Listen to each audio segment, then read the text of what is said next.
Doctor BC Kolar ಅವರೇ ನಮಸ್ಕಾರ. ನಮಸ್ಕಾರ. ಮುಂಗಾರು ಹಂಗಾಮಿನಲ್ಲಿ ವಿಶೇಷವಾಗಿ ಭತ್ತದ ಕೃಷಿಯನ್ನು ಉತ್ತರ ಕನ್ನಡ ಜಿಲ್ಲೆಯ ಸಾಕಷ್ಟು ಪ್ರದೇಶಗಳಲ್ಲಿ ಬೆಳೆಯುವುದನ್ನು ನಾವು ನೋಡ್ತಾ ಇದ್ದೀವಿ. ಈ ಭತ್ತದ ಬೆಳೆಯಲ್ಲಿ ಸಾವಯವ ಕೃಷಿಯನ್ನು ಮಾಡುವುದಿದ್ರೆ ಹಸಿರೆಲೆ ಗೊಬ್ಬರದ ಒಂದು ಮಹತ್ವ ಏನು ಅಂತ ಹೇಳ್ತೀರಿ? ಅದು ಒಳ್ಳೆಯ ಪ್ರಶ್ನೆ ಅದು ಕೇಳಿದ್ರಿ. ಇವತ್ತೇನಾಗ್ತಾ ಇದೆ ಅಂದರೆ ಭತ್ತವನ್ನು ಬೆಳೀತಕ್ಕಂಥ ಎಲ್ಲ ಕ್ಷೇತ್ರದಲ್ಲೂ ಜೊತೆಗೆ ಉಳಿದು ಯಾವುದೇ ಬೆಳೆ ತೆಗೆದುಕೊಡ್ರಿ ಭೂಮಿಯ ಫಲವತ್ತತೆ ಏನಾಗ್ತಾ ಇದೆ, ಹಾಳಾಗ್ತಾ ಇದೆ. ಹೀಗಾಗಿ ನಮ್ಮ ರೈತರು ಇವತ್ತು ಬೇರೆ ಬೇರೆ ಸಮಸ್ಯೆಗಳನ್ನು ಅನುಭವಿಸ್ತಾ ಇದ್ದಾರೆ. ಮುಖ್ಯವಾಗಿ ರೈತರಿಗೆ ಬರ್ತಕ್ಕಂಥ ಇಳುವರಿಯಲ್ಲಿ ಗಣನೀಯವಾಗಿ ಕಡಿಮೆ ಆಗ್ತಾ ಇದೆ ಒಂದು. ಆಮೇಲೆ ಕಾಳಿನ ಗುಣಮಟ್ಟ ಯಾವುದೇ ಬೆಳೆ ತೊಗೊಳ್ರಿ, ಭತ್ತ ಆಗಿರ್ಬೋದು, ಯಾವುದೇ ಕಾಳಿನ ಗುಣಮಟ್ಟ ಕಡಿಮೆ ಆಗ್ತಾ ಇದೆ. ಸೊ ಇವೆರಡಕ್ಕೂ ಮುಖ್ಯ ಕಾರಣ ಏನಪ್ಪ ಅಂತಂದರೆ ನಮ್ಮ ಭೂಮಿಯ ಆರೋಗ್ಯ ಇವತ್ತು ಏನಾಗ್ತಾ ಇದೆ ಅಷ್ಟೊಂದು ಉತ್ತಮವಾಗಿಲ್ಲ. ಹಾಗಾದರೆ ಭೂಮಿಯ ಆರೋಗ್ಯ ಉತ್ತಮವಾಗಿಲ್ಲ ಯಾಕಪ್ಪ ಅಂತಂದರೆ ತಮಗೆಲ್ಲ ಗೊತ್ತು, ಯಾವಾಗ ಹಸಿರು ಕ್ರಾಂತಿ ಶುರುವಾಯಿತು ಅವತ್ತಿನಿಂದ ನಾವು ಏನು ಮಾಡಿಬಿಟ್ಟೇವೆ ಅಂದರೆ ಅತಿಯಾಗಿ ರಾಸಾಯನಿಕ ಬಳಕೆಯನ್ನು ಸ್ಟಾರ್ಟ್ ಮಾಡಿದ್ದೀವಿ. ಈ ರೀತಿ ಅತಿಯಾಗಿ ರಾಸಾಯನಿಕ ಬಳಸೋದ್ರಿಂದ ಏನಾಯಿತು ಅಂದರೆ ಭೂಮಿಯ ಭೌತಿಕ ಗುಣಧರ್ಮ ಹೋಯಿತು, ರಾಸಾಯನಿಕ ಗುಣಧರ್ಮ ಮತ್ತು ಅಲ್ಲಿರ್ತಕ್ಕಂಥ ಜೈವಿಕ ಗುಣಧರ್ಮ ಮೂರೂ ಕಳೆದುಕೊಂಡು ಇವತ್ತು ನಮ್ಮ ಭೂಮಿ ಹೇಗಾಗಿದೆ ಅಂದರೆ ಬರಡಾಗುವಂಥ ಒಂದು ಸ್ಥಿತಿಯನ್ನು ನಿರ್ಮಾಣವನ್ನು ನಾವೇ ಮಾಡಿಕೊಂಡಿದ್ದು. ಹಾಗಾದರೆ ಇದಕ್ಕೇನು ಪರಿಹಾರಪ್ಪ ಅಂತಂದರೆ ನಾವು ಕಂಡುಕೊಳ್ಳೋ ಸಾಕಷ್ಟು ವಿಜ್ಞಾನಿಗಳು, ಸಾಕಷ್ಟು ಸಂಶೋಧನೆಗಳು, ಕೃಷಿ ವಿಶ್ವವಿದ್ಯಾಲಯ ಎಲ್ಲ ಪ್ರಯತ್ನ ಮಾಡ್ತಾಯಿದೆ. ಸೊ ಅದರಲ್ಲಿ ಅತಿ ಮುಖ್ಯವಾದಂಥ ಒಂದು ಪ್ರಯತ್ನ ಏನಪ್ಪ ಅಂದರೆ ಇವತ್ತು ಕೇಂದ್ರ ಸರ್ಕಾರ ಆಗಿರ್ಬೋದು, ರಾಜ್ಯ ಸರ್ಕಾರ ಪ್ರತಿಯೊಂದು ಏನು ಮಾಡ್ತದೆ ಅಂದರೆ ಭೂಮಿ ಗುಣಮಟ್ಟವನ್ನು ಹೆಚ್ಚು ಮಾಡಲಿಕ್ಕೆ ಸಾವಯವ ಕೃಷಿ ಮಿಷನ್ ಅಂತ ಬಂದದ. ಇವೆಲ್ಲವನ್ನು ಉದ್ದೇಶ ಏನಪ್ಪ ಅಂದ್ರೆ ಇವತ್ತು ಮತ್ತೆ ನಮ್ಮ ಭೂಮಿ ಮೊದಲಂತೆ ಆಗಬೇಕು, ಅದರಿಂದ ನಮ್ಮ ರೈತರ ಸಮಸ್ಯೆಗಳು ದೂರ ಆಗಬೇಕು, ಒಂದು ಇಳುವರಿ ಹೆಚ್ಚಾಗಬೇಕು, ಜೊತೆಗೆ ಅವರ ಗುಣಮಟ್ಟ ಬೆಳೀತಕ್ಕಂಥ ಉತ್ಪನ್ನದ ಗುಣಮಟ್ಟ ಹೆಚ್ಚಾಗಿ ರೈತರಲ್ಲಿ ಒಂದು ಹಸನ್ಮುಖ ಆಗ್ಬೇಕಂದ್ರೆ ಮೊದಲ ನಮ್ಮ ಮುಖ್ಯ ಕಾರ್ಯಕ್ರಮ ಏನಪ್ಪ ಅಂದ್ರೆ ಭೂಮಿಯ ಫಲವತ್ತತೆಯನ್ನು, ಭೂಮಿಯ ಆರೋಗ್ಯವನ್ನು ಸುಧಾರಣೆ ಮಾಡುವ ಒಂದು ನಿಟ್ಟಿನಲ್ಲಿ ಇವತ್ತು ನಾವೆಲ್ಲರೂ ರೈತನಿಗೆ ಏನು ಮಾಡಬೇಕಾಗ್ಯದ, ಸಹಕಾರಿ ಆಗಬೇಕಾಗ್ಯದ. ಹಾಗಾದರೆ ನಮ್ಮ ಭಾಗ ಏನಪ್ಪ ಅಂತಂದ್ರೆ ಇದು ಪೂರ್ತಿ ಭತ್ತವನ್ನು ಅತಿಯಾಗಿ ಬೆಳೆಯುವಂಥ ಒಂದು ಭಾಗ, ಮಲೆನಾಡು ಭಾಗ, ಅತಿ ಹೆಚ್ಚು ಮಳೆ ಆಗ್ತಕ್ಕಂಥ ಒಂದು ಪ್ರದೇಶ. ಈ ಪ್ರದೇಶದಲ್ಲಿ ಇವತ್ತು ಏನಾಗ್ತಾಯಿದೆ ಅಂದರೆ ಒಂದರೆ ಅತಿಯಾದ ಮಳೆಯಿಂದ ಏನಾಗ್ತದಂದರೆ ಈ ಭಾಗದಲ್ಲಿ ಸಾಕಷ್ಟು ಅರಣ್ಯ ಪ್ರದೇಶ ಇದ್ದು ಸಾವಯವ ಮೂಲ ಜಾಸ್ತಿ ಇದ್ದದ್ದು ಸತ್ಯ. ಇದು ಬೇರೆ ಕಡೆ ನೀವು ವನಭೂಮಿ ಪ್ರದೇಶ ಲೆಕ್ಕ ಹಾಕಿದರೆ ಸಾವಯವ ಮೂಲ ಭಾಳ ಕಡಿಮೆ ಇರ್ತದೆ ಅಲ್ಲಿ. ಆದರೆ ಇಲ್ಲಿ ಸಾವಯವ ಇಂಗಾಲ ಜಾಸ್ತಿ ಇದ್ರೂ ಭೂಮಿಯ ಫಲವತ್ತತೆ ಏನಾಗ್ತದೆ, ನಶಿಸಿ ಹೋಗ್ತದೆ. ಇದಕ್ಕೆ ಮೂಲ ಕಾರಣ ಏನಂದರೆ ಅತಿಯಾದ ಮಳೆ. ಈ ಅತಿಯಾದ ಮಳೆಯಿಂದ ಏನಾಗ್ತದಂದರೆ ಭೂಮಿಯ ಮೇಲ್ಪದರದಲ್ಲಿರ್ತಕ್ಕಂಥ ಎಲ್ಲ ಪೋಷಕಾಂಶಗಳು, ಅವು ಮುಖ್ಯ ಪೋಷಕಾಂಶಗಳಾಗಿರ್ಬೋದು, ಉದಾಹರಣೆಗೆ ಸಾರಜನಕ, ರಂಜಕ, ಪೊಟ್ಯಾಷ್ ಆಗಿರ್ಬೋದು, ಜೊತೆಗೆ ನಮ್ಮ ಸಲ್ಫರ್ ನೀವೇನಂತಲ್ಲ ಗಂಧಕ ಆಗಿರ್ಬೋದು, ಇದರ ಜೊತೆಗೆ ಲಘು ಪೋಷಕಾಂಶಗಳು ಇವೆಲ್ಲವೂ ಏನಾಗ್ತದಂದ್ರೆ ಅತಿಯಾದ ಮಳೆಯಿಂದ ಕೊಚ್ಚಿ ಹೋಗಿ ಏನಾಗುತ್ತಂದ್ರೆ ನಮ್ಮ ಭೂಮಿ ಈ ಭಾಗದ ಏನದಲ್ಲ ಉತ್ತರ ಕನ್ನಡ ಭಾಗದಲ್ಲಿ ಹೆಚ್ಚು ಮಣ್ಣು ಏನಾಗ್ತದೆ, ಹುಳಿ ಮಣ್ಣಾಗಿ ಕನ್ವರ್ಟ್ ಆಗ್ತಾಯಿದೆ. ಸೊ ಈ ಹುಳಿ ಮಣ್ಣು ಏನಪ್ಪ ಅಂದ್ರೆ ನಮ್ಮ ರೈತರಿಗೆ ಒಂದು ಬಾಧಕ. ಯಾವುದೇ ಬೆಳೆ ಇರಲಿ, ಅದು ಅಡಿಕೆ ಬೆಳೆ ಆಗಿರ್ಬೋದು, ಭತ್ತ ಆಗಿರ್ಬೋದು, ಯಾವುದೇ ಈ ಭಾಗದಲ್ಲಿ ಬರ್ತಕ್ಕಂಥ ಎಲ್ಲ ಬೆಳೆಗಳಿಗೂ ಈ ಹುಳಿ ಮಣ್ಣು ಏನದಿಂದ ಏನಾಗ್ತದಂದರೆ ಯಾವಾಗ ಮಣ್ಣು ಹುಳಿ ಆಗ್ತದೆ, ನಾವು ಕೊಟ್ಟಂಥ ಯಾವುದೇ ಪೋಷಕಾಂಶ ಇರ್ಬೋದು, ಅದು ಸಾರಜನಕ ಸಾವಯವ ಗೊಬ್ಬರ ಆಗಿರ್ಬೋದು, ರಾಸಾಯನಿಕ ಗೊಬ್ಬರ, ಇದರಿಂದ ಏನಾಗ್ತದೆ ಬೆಳೆಗಳಿಗೆ ಬೇಕಾದಂಥ ಎಲ್ಲ ಪೋಷಕಾಂಶಗಳು ದೊರೀತಾ ಇಲ್ಲ. ಹೀಗಾಗಿ ಏನಾಗ್ತದೆ ಇತ್ತಿತ್ತಲಾಗಿ ಏನಾಗ್ತದೆ ಇಳುವರಿಯಲ್ಲಿ ಗಣನೀಯವಾಗಿ ಕಡಿಮೆ ಆಗ್ತದೆ, ಜೊತೆಗೆ ಬೆಳೆ ಬರ್ತಕ್ಕಂಥ ಉತ್ಪನ್ನ ಕಡಿಮೆ ಆಗ್ತದೆ. ಹಾಗಾದ್ರೆ ಇದಕ್ಕೇನು ಪರಿಹಾರ ಮಾಡ್ಕೋಬೇಕಪ್ಪ ಅಂದರೆ ಅತಿ ಮುಖ್ಯವಾದಂಥ ಪರಿಹಾರಪ್ಪ ಏನಪ್ಪ ಅಂದರೆ ಈ ಭಾಗದ ಮಣ್ಣನ್ನು ನಾವು ಆರೋಗ್ಯವಾಗಿ ನಾವು ಬದಲಾವಣೆ ಮಾಡಬೇಕು, ಹುಳಿ ಪ್ರಮಾಣ ಕಡಿಮೆ ಮಾಡಬೇಕು. ಹಾಗಾದ್ರೆ ಅದಕ್ಕಿರುವಂಥ ಒಂದೇ ಮುಖ್ಯವಾದಂಥ ಒಂದು ಪರಿಹಾರ ಏನಪ್ಪ ಅಂದ್ರೆ ಹಸಿರೆಲೆ ಗೊಬ್ಬರ ಅಂತೇಳಿ. ಈಗ ಸಾಮಾನ್ಯವಾಗಿ ಈಗ ಕೃಷಿ ಜಮೀನಿನ ಸುತ್ತಮುತ್ತ ಸಾಕಷ್ಟು ಹಸಿರು ಕಾಡು ಇರುವುದನ್ನು ನಾವು ನೋಡ್ತೀವಿ. ಇದರಿಂದ ತರುವಂತಹ ಒಂದು ಹಸಿರೆಲೆ ಅದನ್ನು ಗೊಬ್ಬರ ರೂಪವಾಗಿ ಬಳಕೆ ಮಾಡುವಂತಹದ್ದು ಮತ್ತು ಜಮೀನಿನಲ್ಲೇ ಹಸಿರೆಲೆ ಗೊಬ್ಬರದ ಗಿಡವನ್ನು ನೆಟ್ಟು ಬೆಳೆಸುವಂತಹದ್ದು ಯಾವುದು ಸಮಂಜಸ ಅಂತೀರಿ? ಒಳ್ಳೆಯ ಪ್ರಶ್ನೆ ಇದು. ಈಗ ಏನಾಗ್ತದಂದರೆ ನಾವು ಯಾವುದೋ ಸಮಂಜಸ ಅನ್ನೋಕ್ಕಿಂತ ಎರಡೂ ಪ್ರಯತ್ನ ಮಾಡಲಿಕ್ಕೆ ಒಂದು ಸ್ಥಳೀಯವಾಗಿ ಬೇರೆ ಬೇರೆ ಆಗ್ತದೆ. ಒಂದು ಭಾಗದಲ್ಲಿ ಹೊರಗಡೆ ಸಿಗುತ್ತೆ. ಸಾಮಾನ್ಯವಾಗಿ ನೋಡಿರಿ ನಾವು ಎರಡು ಪದ್ಧತಿನ ನಡೆಸ್ತೀವಿ. ಒಂದು ನೀವು ಹೇಳಿದಂಗೆ ಅದು ಗದ್ದೆಯಲ್ಲೇ ಬೆಳೆದು ಅಲ್ಲೇ ಭೂಮಿಯಲ್ಲಿ ಸೇರಿಸೋದು ಒಂದು ಪದ್ಧತಿ. ಇನ್ನೊಂದು ಪದ್ಧತಿ ಅಂದರೆ ನಮಗೆ ಸಾಕಷ್ಟು ಸಂಪನ್ಮೂಲ ಸಿಗ್ತದೆ. ಹೊರಗಡೆ ಸುತ್ತಮುತ್ತಲು ಯಾವುದೇ ಸೂಬೌಲ್ ಗಿಡ ಅದ, ಅಥವಾ ನಮ್ಮ ಹೊಂಗೆ ಗಿಡ ಸಿಗ್ತದೆ, ಅಥವಾ ಗೊಬ್ಬರ ಗಿಡ ಸಿಗ್ತಿತ್ತು, ಸಾಕಷ್ಟು ಯಥೇಚ್ಛವಾಗಿ ಸಿಗ್ತಿತ್ತಂದರೆ ಹೊರಗಡೆಯಿಂದ ತಂದು ಅದರ ಎಲೆ ಆಗಿರ್ಬೋದು, ಆ ಥರ ಅದರ ಟೊಂಗೆ ಆಗಿರೋದು ಇವೆಲ್ಲ ಕಟ್ ಮಾಡ್ಕೊತಂದು ನಮ್ಮ ಜಮೀನಿಗೆ ಹಾಕಿ ಅದನ್ನು ಅಲ್ಲೇ ಭೂಮಿಯಲ್ಲಿ ಸೇರಿಸ್ಕೊಂಡು ಅದನ್ನು ಕಳಿಸಿ ಅದರಿಂದ ನಾವು ಹಸಿರು ಗೊಬ್ಬರ ಮಾಡುವಂಥದ್ದು ಒಂದು ಪದ್ಧತಿ. ಇದು ಎಲ್ಲಿ ಸಾಧ್ಯಕ್ಕದ ನಮ್ಗೆ ಹೊರಗಡೆಯಿಂದ ಸಿಗುವಂಥದ್ದು ಅವಕಾಶ ಇದ್ದರೆ, ಈಗ ಪಾಳು ಭೂಮಿ ಆಗಿರ್ಬೋದು, ಅರಣ್ಯ ಭೂಮಿ ಆಗಿರ್ಬೋದು, ರಸ್ತೆ ಸುತ್ತಮುತ್ತಲ ಸಾಕಷ್ಟು ಗಿಡಗಳನ್ನು ನಾವು ನೋಡ್ತೀವಿ. ನಾವು ಬಹುವಾರ್ಷಿಕ ಗಿಡಗಳನ್ನು ಹೇಳಿದ್ಮೇಲೆ ನಮ್ಮ ಗೊಬ್ಬರ ಗಿಡ ಆಗಿರ್ಬೋದು, ಸೂಬಾಬಲ್ ಆಗಿರ್ಬೋದು, ಈಗ ಆಮೇಲೆ ಜೊತೆಗೆ ಯಾವುದಾದ್ರೂ ನಮ್ಮ ಈ ಸೆಸ್ಬೇನೆ ಸ್ಪೀಸಸ್ ಅಂತ ಏನು ಕರಿತೀವಲ್ಲ, ಅವು ಯಾವುದಾದ್ರೂ ಗಿಡ, ಹೊಂಗೆ ಗಿಡ, ಇವೆಲ್ಲ ಯಥೇಚ್ಛವಾಗಿ ಸಿಗ್ತಿದ್ರೆ ನಾವು ಹೊರಗಡೆ ತಂದು ಹಾಕೋದು ರೈತರಿಗೆ ಆರ್ಥಿಕವಾಗಿ ಚಲೋ ಮತ್ತು ಭೂಮಿಗೆ ಚಲೋ ಆಗ್ತದೆ.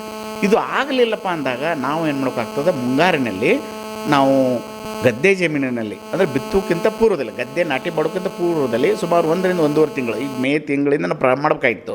ಸಾಮಾನ್ಯವಾಗಿ ನಮಗೆ ಇಲ್ಲಿ ಅತಿ ಸೂಕ್ತವಾದ ಗದ್ದೆಯಲ್ಲಿ ಬೆಳೆದು ಭೂಮಿಗೆ ಸೇರಿಸೋ ಅತಿ ಸೂಕ್ತವಾದಂಥ ಹಸಿರೆಲೆ ಗೊಬ್ಬರಗಳು ಬೆಳೆ ಯಾವುದಪ್ಪ ಅಂತಂದರೆ ಮುಖ್ಯವಾಗಿ ನಮಗೆ ಸೆಣಬು ಅಂತ ಕರಿತೀವಿ, ನಾವು ದೈಂಚ ಅಂತ ಕರಿತೀವಿ. ಇವೆರಡೂ ಅತಿ ಶ್ರೇಷ್ಠವಾದಂಥದ್ದು.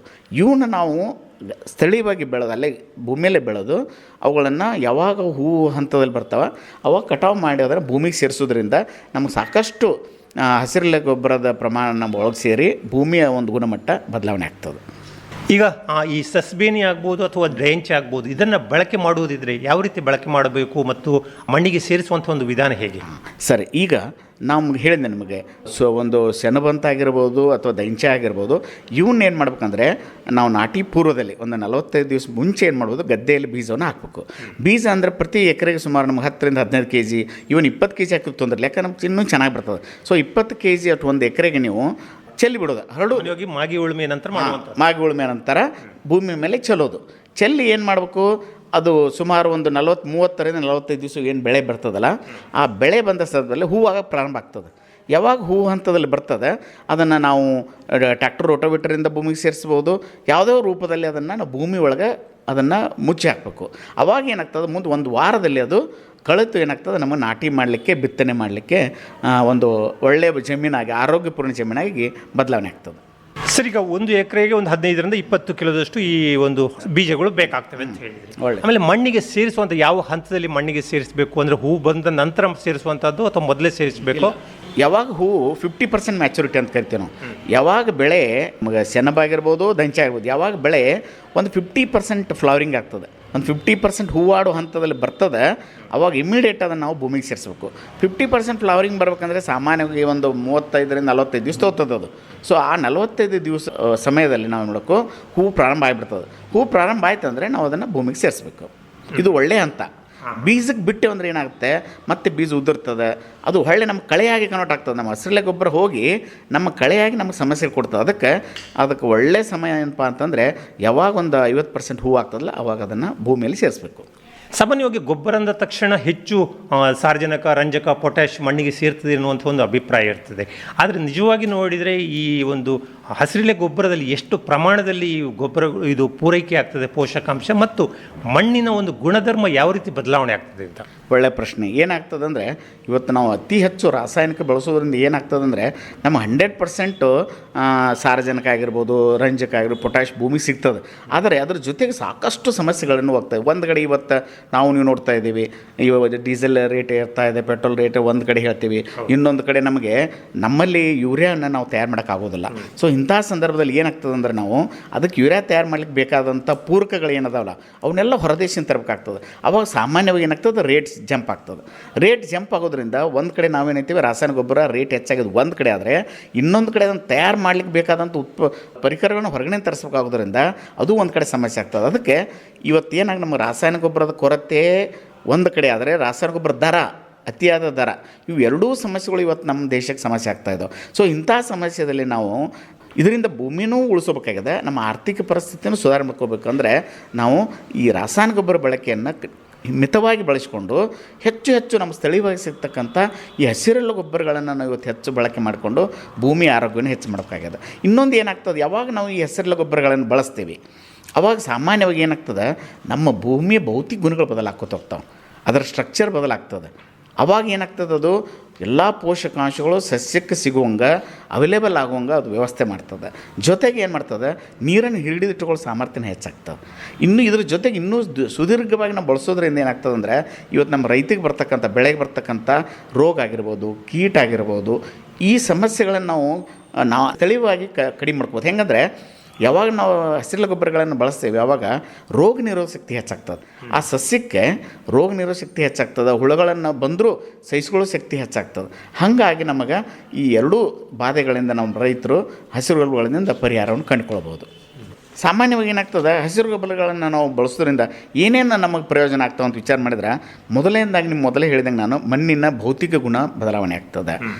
ರಾಸಾಯನಿಕ ಗುಣಗಳು ಅಂದರೆ ನಾನು ಹೇಳಿದೆ ನಿಮಗೆ ಈಗ ಏನಾಗ್ತದೆ ರಾಸಾಯನಿಕ ಗುಣದಲ್ಲಿ ಅತಿ ನಾವು ಮಳೆಯಾಗೋದ್ರಿಂದ ಹುಳಿ ಮಣ್ಣು ಆಗ್ತದೆ. ಪಿ ಎಚ್ ರೇಂಜ್ ಹೆಚ್ಚಾಕೋತ ಹೋಗ್ತದೆ. ಈ ಭಾಗದಲ್ಲಿ ಉತ್ತರ ಕನ್ನಡ ಭಾಗದಲ್ಲಿ ಪಿ ಎಚ್ ಕಡಿಮೆ ಆಕೋತ ಹೋಗ್ತದೆ.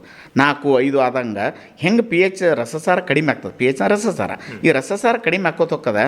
ಹಂಗೆ ಭೂಮಿಯಲ್ಲಿ ಸಸ್ಯಕ್ಕೆ ಬೇಕಾದಂಥ ಪ್ರಧಾನ ಪೋಷಕಾಂಶ ಆಗಿರ್ಬೋದು, ಲಘು ಪೋಷಕಾಂಶ ಇವು ದೊರಕುವುದೇ ಇಲ್ಲ. ಅವಾಗ ದೊರಕೋದಿಲ್ಲ ಅಂದಾಗ ನೀವು ಹೊರಗಿನಿಂದ ರಾಸಾಯನಿಕ ಗೊಬ್ಬರದಲ್ಲೇ ಕೊಡ್ರಿ, ಯಾವುದೇ ರೂಪದಲ್ಲಿ ಕೊಟ್ಟರು ಅದರ ರಸಸಾರ ಕಡಿಮೆ ಆಗೋದ್ರಿಂದ ಪೋಷಕಾಂಶಗಳ ಕೊರತೆ ಸ್ಟಾರ್ಟ್ ಆಗ್ತದೆ. ಯಾವ ಪೋಷಕಾಂಶ ಕೊರತೆ ಸ್ಟಾರ್ಟ್ ಆಗ್ತದೆ, ಸಸ್ಯ ಸಾಮಾನ್ಯವಾಗಿ ಏನಾಗ್ತದೆ ಹಳದಿ ಆಗ್ತದೆ, ಹಾಗೆ ಬರಬಾರ್ದು ಒಣಗಿ ಬಿಡ್ತದೆ, ನಮ್ಗೆ ಇಳುವರಿ ಬರೋದಿಲ್ಲ. ಆಮೇಲೆ ಕಾಳುಗಳು ಏನಾಗ್ತದೆ ಜೊಟ್ಟಾಗ್ತವೆ. ಸೊ ಅದಕ್ಕೆ ನಮ್ಮ ಮುಖ್ಯವಾಗಿ ಏನಾಗ್ತದೆ ಈ ಹಸಿರೆಲೆ ಗೊಬ್ಬರ ಬಳಸೋದ್ರಿಂದ ಏನಾಗ್ತದೆ ರಸಸಾರ ಬ್ಯಾಲೆನ್ಸ್ ಆಗ್ತದೆ. ಈ ಹುಳಿಯನ್ನು ಪಿ ಎಚ್ ಅಥವಾ ರಸಸಾರ 6.5 ಅಥವಾ 7 ಸಮೀಪ ಅಂತಂದ್ರೆ ನ್ಯೂಟ್ರಲ್ ಆದಾಗ ನಮಗೆಲ್ಲ ಭೂಮಿಯಲ್ಲಿ ಇರ್ತಕ್ಕಂಥ ಎಲ್ಲ ಪೋಷಕಾಂಶ ಸಿಗ್ತಾವೆ. ಜೊತೆಗೆ ಹೊರಗಡೆಯಿಂದ ನಾವು ಯಾವುದೇ ಗೊಬ್ಬರ ಹಾಕಿದ್ರು ರಾಸಾಯನಿಕ ಗೊಬ್ಬರ ಆಗಲಿ ಸಾವಾಗಲಿ ಅದು ಅವಾಗೇನಾಗ್ತದೆ ಅದು ಸಸ್ಯಗಳಿಗೆ ಸಿಕ್ಕು ಒಳ್ಳೆ ಇಳುವರಿ ಬರ್ತದೆ. ಇದು ಒಂದು ರೀತಿಯಾಗಿ. ಇನ್ನೊಂದು ರೀತಿ ಈ ರೀತಿ ರಾಸಾಯನಿಕ ಗೊಬ್ಬರ ಬಳಸಿದಾಗ ಏನಾಗ್ತದೆ ಅಂದರೆ ಭೂಮಿಯಲ್ಲಿ ಇರ್ತಕ್ಕಂಥ ಸಾಕಷ್ಟು ನಮಗೆ ಉಪಯೋಗ ಬರುವಂಥ ಸೂಕ್ಷ್ಮಜೀವಿಗಳಿದಾವೆ, ಕೋಟ್ಯಾನುಕೋಟಿ ಸೂಕ್ಷ್ಮಜೀವಿಗಳಿದಾವೆ. ಆ ಸೂಕ್ಷ್ಮಜೀವಿಗಳು ಏನಾಗ್ತದೆ ರಾಸಾಯನಿಕ ಗೊಬ್ಬರ ಬಳಸೋದ್ರಿಂದ ಅವೆಲ್ಲ ನಶಿಸಿ ಹೋಗ್ಬಿಡ್ತಾವೆ. ಅವಾಗ ಸೂಕ್ಷ್ಮಜೀವಿಗಳು ಮಾಡ್ತಕ್ಕಂಥ ಭೂಮಿಯ ಗುಣಮಟ್ಟವನ್ನು ಭೂಮಿಯ ಆರೋಗ್ಯವನ್ನು ಮಣ್ಣಿನ ಆರೋಗ್ಯ ಹೆಚ್ಚು ಮಾಡ್ತಕ್ಕಂಥ ಎಲ್ಲ ಜೈವಿಕ ಸೂಕ್ಷ್ಮಜೀವಿಗಳು ಏನಾಗ್ತದೆ ಸತ್ತು ಹೋಗೋದ್ರಿಂದ ಭೂಮಿ ಆರೋಗ್ಯ ಇರ್ತದೆ. ಅದಕ್ಕೆ ನಾವು ಹಸಿರೆಲೆ ಗೊಬ್ಬರಗಳು ಬಳಸಿದರೆ ಅಥವಾ ಸಾವಯವ ಗೊಬ್ಬರ ಬಳಸಿದಾಗ ಏನಾಗ್ತದೆ ಭೂಮಿಯಲ್ಲಿ ಇರ್ತಕ್ಕಂಥ ಎಲ್ಲ ಜೈವಿಕ ಸೂಕ್ಷ್ಮಜೀವಿಗಳು ಬೆಳೆದು ಅವು ನಮಗೆ ಸಸ್ಯಕ್ಕೆ ಭೂಮಿ ಒಳಗಡೆ ಇರ್ತಕ್ಕಂಥ ಎಲ್ಲ ಸಾವಯವ ಮೂಲವನ್ನು ಹೆಚ್ಚಿಸಿ ಲಘು ಪ್ರಧಾನ ಪೋಷಕಾಂಶಗಳನ್ನು ನಮ್ಮ ಸಸ್ಯಕ್ಕೆ ಕೊಡುವಂಥ ಕೆಲಸನ ಈ ಸೂಕ್ಷ್ಮಜೀವಿಗಳು ಮಾಡ್ತಾವೆ. ಅದಕ್ಕೆ ಹಸಿರೆಲೆ ಗೊಬ್ಬರದ ಭಾಳ ಮುಖ್ಯ ಆಗ್ತದೆ. ಇದ್ರ ಜೊತೆಗೆ ನಾನು ಹೇಳಿದೆ ಸಾವಯವ ಅಂಶ ಹೆಚ್ಚಾಕೋದಕ್ಕೆ. ಯಾಕಂದರೆ ನಮ್ಮ ಭೂಮಿ ಫಲವತ್ತತೆ ಚೆನ್ನಾಗಿತ್ತು ಅಂದರೆ ನಾವು ಗುರ್ತ ಹಿಡೋದು ಏನಪ್ಪ ಅಂದರೆ ಅಲ್ಲಿ ಇಂಗಾಲ ಜಾಸ್ತಿ ಇರಬೇಕು, ಸಾವಯವ ಇಂಗಾಲ ಜಾಸ್ತಿ ಇರಬೇಕು. ಆ ಸಾವಯವ ಇಂಗಾಲ ಜಾಸ್ತಿ ಆಗ್ಬೇಕಂದ್ರೆ ನಾವು ಏನು ಮಾಡಬೇಕಾಗ್ತದೆ ರಾಸಾಯನಿಕದಿಂದ ಪರಿಹಾರ ಸಿಗೋದಿಲ್ಲ. ನಮಗೆ ಇರತಕ್ಕಂಥ ಪರಿಹಾರ ಏನಂದರೆ ಹಸಿರೆಲೆ ಗೊಬ್ಬರಗಳು. ಇದು ಒಂದು. ಇದ್ರ ಜೊತೆಗೆ ನಮ್ಮ ಮೊದಲೇ ಹೇಳಿದಂಗೆ ಭೂಮಿಯಲ್ಲಿ ಇರ್ತಕ್ಕಂಥ ಎಲ್ಲ ಸೂಕ್ಷ್ಮಾಣು ಜೀವಿಗಳ ಚಟುವಟಿಕೆ ಹೆಚ್ಚಾಗ್ತದೆ. ಯಾವಾಗ ಚಟುವಟಿಕೆ ಹೆಚ್ಚಾಗ್ತದೆ ಆವಾಗ ಭೂಮಿಯಲ್ಲಿ ನೀವು ಉದಾಹರಣೆಗೆ ಎರೆಹುಳು ಅಂತ ಒಂದೇ ತೊಗೊಳ್ರಿ ನೀವು. ಆ ಎರೆಹುಳುದಿಂದ ಭೂಮಿನ ನಾವು ಹೆಂಗೆ ಯಾವ ರೀತಿಯಾಗಿ ತಯಾರು ಮಾಡ್ತೀವಲ್ಲ ಆ ರೀತಿಯಾಗಿ ಎರೆಹುಳು ತನ್ನ ನೈಸರ್ಗಿಕವಾಗಿ ಭೂಮಿಯನ್ನು ಏನು ಮಾಡ್ತದೆ ಉಳುಮೆ ಮಾಡಿದಂಗೆ ಮಾಡ್ತದೆ. ಅವಾಗ ಏನಾಗ್ತದೆ ಭೂಮಿ ಲೂಸ್ ಆಗ್ತದೆ. ಸೊ ಹೀಗಾಗಿ ಪೋಷಕಾಂಶಗಳು ಸಸ್ಯಕ್ಕೆ ಸರಿಯಾಗಿ ಸಿಗ್ತವೆ.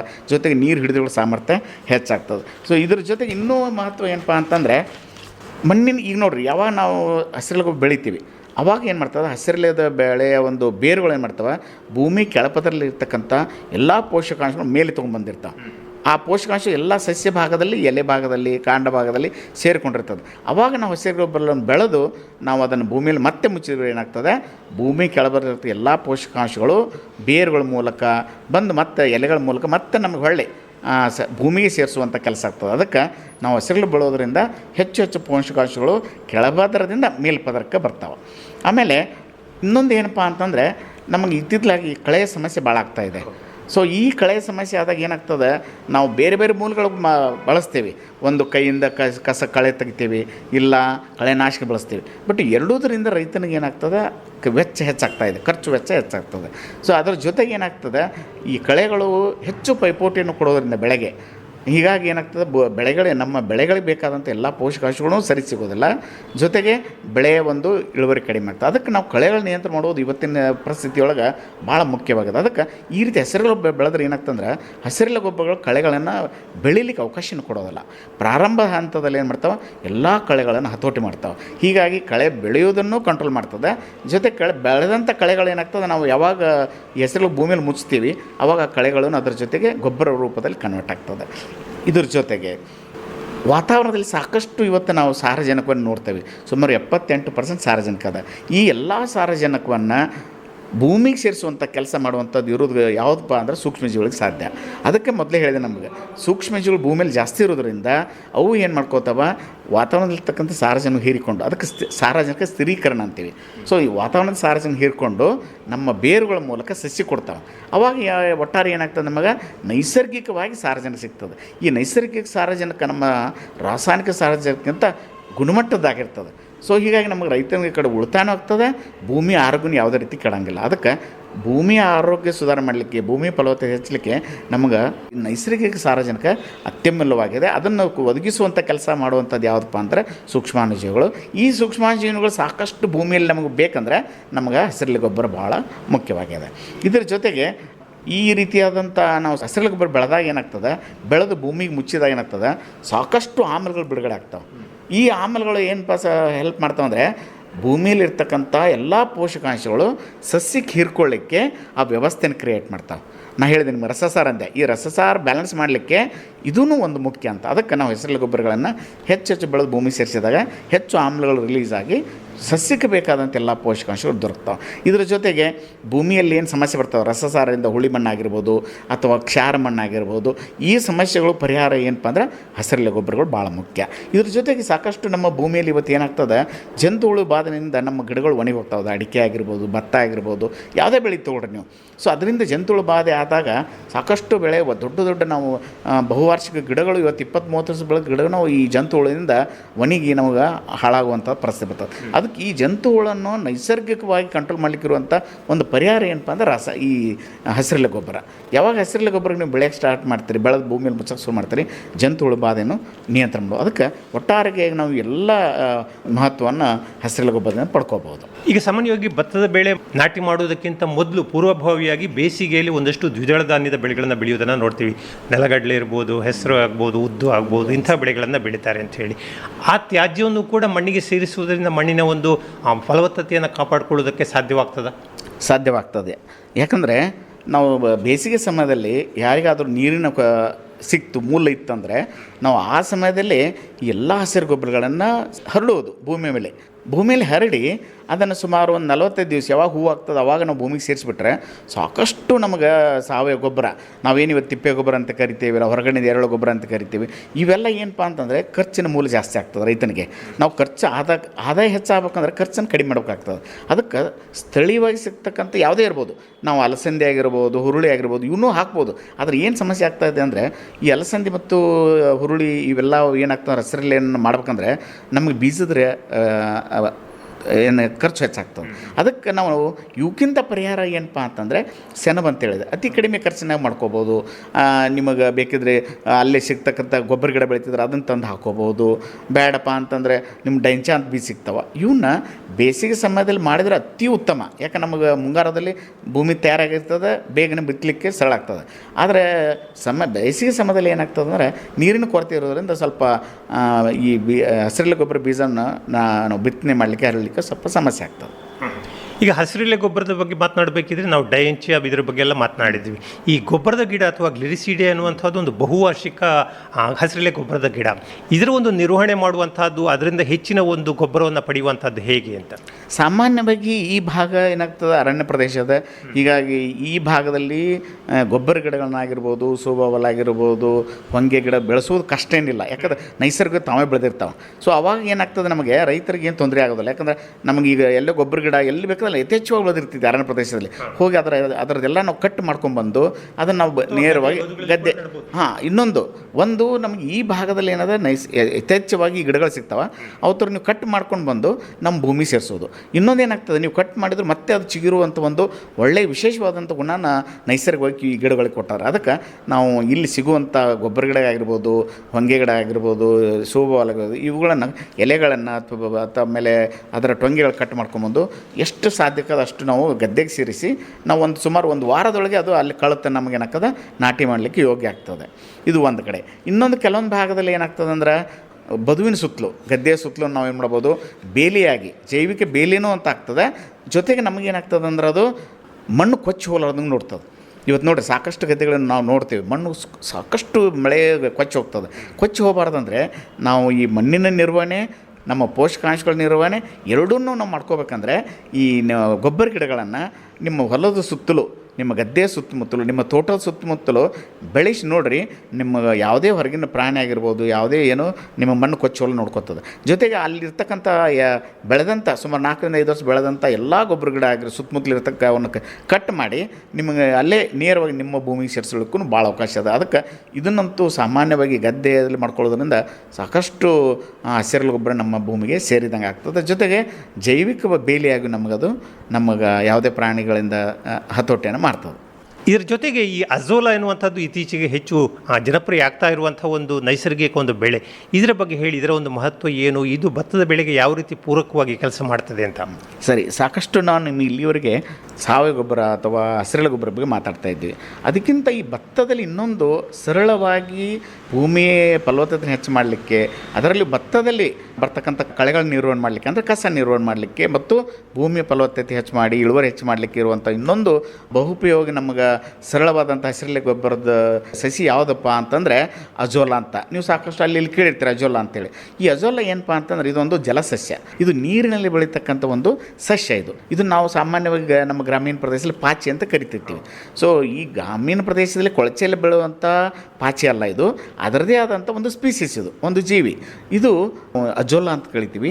ಈ ಜಲಸಸ್ಯವನ್ನು ನಾವು ಭತ್ತಕ್ಕೆ ಹಾಕಿ ಬೆಳೆಸೋದ್ರಿಂದ ಸಾಕಷ್ಟು ಪ್ರಯೋಜನಗಳನ್ನು ನೋಡ್ತೀವಿ. ಸಾಮಾನ್ಯವಾಗಿ ನಾವು ಏನು ಮಾಡ್ಬೇಕಂದ್ರೆ, ಯಾವಾಗ ಗದ್ದೆಯಲ್ಲಿ ನೀವು ಭತ್ತವನ್ನು ನಾಟಿ ಮಾಡ್ತೀರಿ, ನಾಟಿ ಮಾಡಿದ ಒಂದು 15-20 ದಿವಸಕ್ಕೆ ನೀವೇನು ಮಾಡ್ಬೇಕಂದ್ರೆ ಈ ಅಜೋಲಾದ ಬೀಜಗಳು ಸಿಗ್ತಾವೆ ನಮಗೆ. ಅಂದರೆ ಅಜೋಲಾ ಅದು ಒಂದು ಜಲಸಸ್ಯ. ಇದು ಅಲ್ಲಿ ಯಾವುದೇ ಒಂದು ಪ್ರದೇಶದಲ್ಲಿ ಬೆಳೀತಿರ್ತಾರೆ, ಅಲ್ಲಿಂದ ನಮಗೆ ಸುಮಾರು ನಿಮ್ಮ ಗದ್ದೆಗೆ ಸುಮಾರು 5-10 kg ಅಷ್ಟು ಬೇರೆ ಕಡೆಯಿಂದ ತೊಗೊಂಬಂದು ನಾಟಿ ಮಾಡಿದ ಗದ್ದೆ ಜಮೀನಲ್ಲಿ ಚೆಲ್ಲಿಬಿಡೋದು. ಚೆಲ್ಲಿ ಬಿಟ್ಟಾಗ ಏನಾಗ್ತದೆ, ಅದು ಸುಮಾರು 1 ತಿಂಗಳ ಒಳಗೆ ನಿಮ್ಮ ಇಡೀ ಗದ್ದೆಯನ್ನು ನೀರಿನೆಲ್ಲ ಆವರಿಸ್ಕೊಂಡು ಬಿಡ್ತದೆ. ಸೊ ಆವರಿಸ್ಕೊಂಡು ಬೆಳೀತಾ ಇರ್ತದೆ. ಆ ಬೆಳೆಯೋದ್ರಿಂದ ಅದು ನಮ್ಮ ಗದ್ದೆಗೇನು ತೊಂದರೆ ಕೊಡಲ್ಲ, ನಮ್ಮ ಭತ್ತಕ್ಕೇನು ತೊಂದರೆ ಕೊಡಲ್ಲ. ಜೊತೆಗೆ ಏನು ಮಾಡ್ತದೆ ಅಂದರೆ ವಾತಾವರಣದಲ್ಲಿಕ್ಕಂಥ ಸಾರಜನಕವನ್ನು ಸ್ಥಿರೀಕರಿಸ್ತದೆ. ಅಂದರೆ ಹೀರಿಕೊಳ್ತದೆ ತನ್ನ ಬೇರುಗಳ ಮೂಲಕ. ಹೀರಿ ನಮ್ಮ ಭತ್ತದಕ್ಕೆ ಏನು ಮಾಡ್ತದೆ, ಉಣಿಸ್ತದೆ. ಇದು ಒಂದು. ಇನ್ನೊಂದು ಏನಾಗ್ತದೆ, ಈ ರೀತಿ ನೀವು ಭತ್ತವನ್ನು ಬೆಳೆಸೋ ಟೈಮದಾಗ ಏನಾಗ್ತದೆ, ಭೂಮಿಯ ಮೂಲಕ ಬರ್ತಕ್ಕಂಥ ಎಷ್ಟೋ ಕಸಗಳನ್ನು ಏನು ಮಾಡ್ತದೆ, ಇದು ಮೇಲೆ ಬರಲಿಕ್ಕೆ ಕೊಡೋದಿಲ್ಲ. ಯಾಕಂದರೆ ಇದೊಂಥರ ನೀರಿನ ಮೇಲೆ ಹೊದಿಕೆ ಆಗಿಬಿಡ್ತದೆ. ಯಾವಾಗ ನೀರಿನ ಮೇಲೆ ಹೊದಿಕೆ ಆಗ್ತದೆ, ಸೊ ಗದ್ದೆ ಟೆಂಪ್ರೇಚರ್ ಏನಾಗ್ತದೆ, ವೇರಿಯೇಷನ್ ಆಗ್ತದೆ. ಟೆಂಪ್ರೇಚರ್ ವೇರಿಯೇಷನ್ ಆಗೋದ್ರಿಂದ ಗದ್ದೆ ಮೂಲಕ ಬರ್ತಕ್ಕಂಥ ಯಾವುದೇ ಕಳೆಗಳು ಮೇಲೇ ಬರೋದಿಲ್ಲ. ಸೊ ಸಾಮಾನ್ಯವಾಗಿ ಅವು ಬೀಜಗಳು ಮೊಳಕೆ ಬಂದು ಅಲ್ಲೇ ಏನಾಗ್ತವೆ, ಒಣಗಿ ಹೋಗ್ಬಿಡ್ತಾವೆ. ಸೊ ಹೀಗಾಗಿ ರೈತರಿಗೆ ಅಜೋಲಾ ಬೆಳೆಯೋದ್ರಿಂದ ಕಳೆಗಳನ್ನು ನಿರ್ವಹಣೆ ಮಾಡ್ಕೊಳ್ಳೋದು. ಯಾವಾಗ ಕಳೆ ನಿರ್ವಹಣೆ ಆಗ್ತದೆ, ಸಾಮಾನ್ಯವಾಗಿ ನಮ್ಮ ಇಳುವರಿ ಹೆಚ್ಚಾಗ್ತದೆ. ಅದು ಅತಿ ದೊಡ್ಡ ಸಮಸ್ಯೆ ನಮ್ಮ ರೈತರ ಕಳೆಗಳು. ಸೊ ಅದಕ್ಕೆ ಈ ಅಜೋಲಾ ಬೆಳೆಯೋದ್ರಿಂದ ಏನಾಗ್ತದೆ, ಅಜೋಲಾ ಹೊದಿಕೆಯಾಗಿ ಕಳೆಗಳ ನಿರ್ವಹಣೆ ಆಗ್ತವೆ. ನಂತರ ಏನಾಗ್ತದೆ, ಇದೇ ಅಜೋಲಾ ನಮ್ಮ ಭತ್ತಕ್ಕೆ ಸಾಕಷ್ಟು ಎಲ್ಲ ಪೋಷಕಾಂಶಗಳನ್ನು ದೊರಕುವಂಗೆ ಮಾಡ್ತದೆ. ಅದಕ್ಕೆ ಇದು ಅಜೋಲಾ ಇದು ಭತ್ತದ ರೈತರಿಗೆ ಇದು ಒಂದು ಒಳ್ಳೆಯ ಹಸಿರೆಲೆ ಗೊಬ್ಬರ ಅಂತಲೂ ಹೇಳ್ಬೋದು. ಒಳ್ಳೆಯದು. ಡಾಕ್ಟರ್ BC ಕೊಲ್ಲಾರ್ ಅವರೇ, ಭತ್ತದ ಬೆಳೆಯಲ್ಲಿ ಹಸಿರೆಲೆ ಗೊಬ್ಬರದ ಒಂದು ಮಹತ್ವ ಏನು, ಯಾವ ರೀತಿ ಬೆಳೆಸಿ ಅದನ್ನು ಬಳಕೆ ಮಾಡಬೇಕು, ಹಾಗೂ ಇದರಿಂದ ಯಾವ ರೀತಿ ಒಂದು ಉಪಯೋಗ ಆಗ್ತದೆ ಅನ್ನೋದರ ಬಗ್ಗೆಯೂ ಕೂಡ ನಮ್ಮ ಕೇಳುಗರಿಗೆ ಸಾಕಷ್ಟು ಮಾಹಿತಿಯನ್ನು ಒದಗಿಸಿದ್ರಿ. ತುಂಬ ಧನ್ಯವಾದಗಳು. ನಮಸ್ಕಾರ. ನಮಸ್ಕಾರ.